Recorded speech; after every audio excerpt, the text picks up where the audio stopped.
do want to see you continue the good job. You're doing a very good job.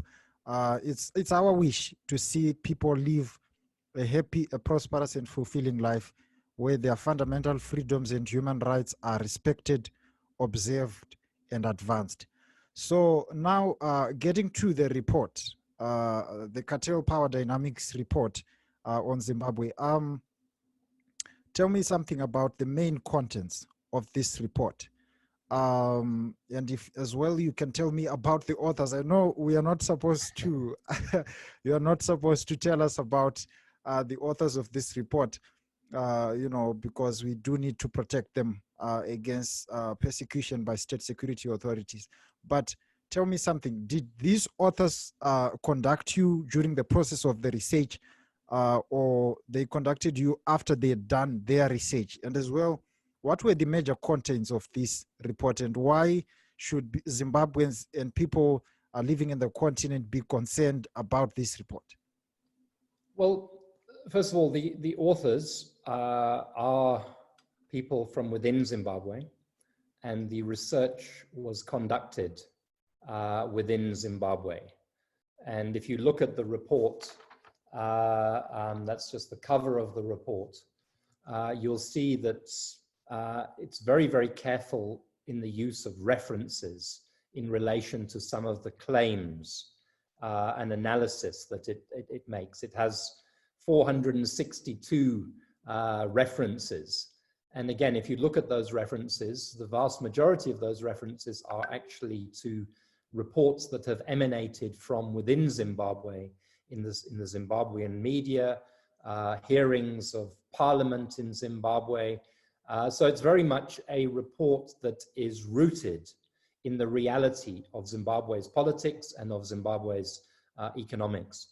The authors did not want to publish it in their own names because, to put it frankly, in the climate that exists at the moment in Zimbabwe, they were afraid that publishing it in their own names would bring persecution and intimidation. And I think that they are justified in those fears. We've seen a closing of what we call civic space, restrictions on the media, imprisonment of people like Hopewell, Chinono, abductions of people, and generally a climate that has not eliminated entirely free expression, but has put a squeeze, a vice on freedom of expression. And I support the authors in that decision. So I was approached by the writers at a time when the report was almost complete.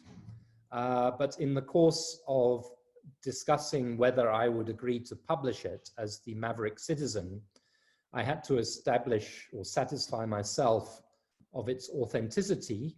I also had to ensure that there was an independent fact-checking process of the report.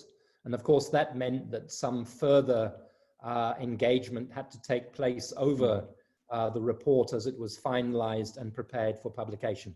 And again, I'll say on the record, because this has been questioned, that the report was independently fact-checked, that each one of those references, pardon me, that I mentioned a minute ago was checked.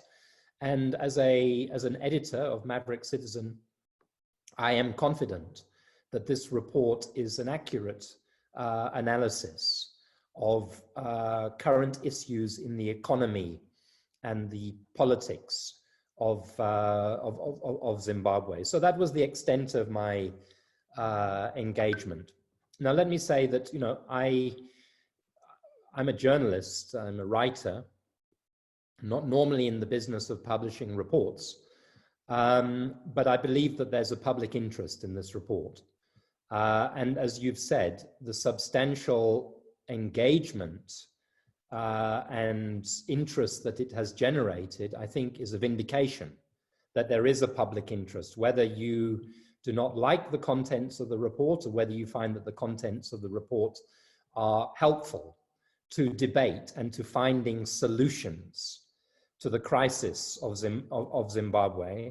I think that the decision to publish it is is justified. And I think it falls within a tradition of what we call conflict-sensitive journalism, which is journalism that aims to provide a comprehensive picture of an issue, not a sensational picture, not an exaggerated picture, a well-referenced, well-sourced, comprehensive picture that can enable people and citizens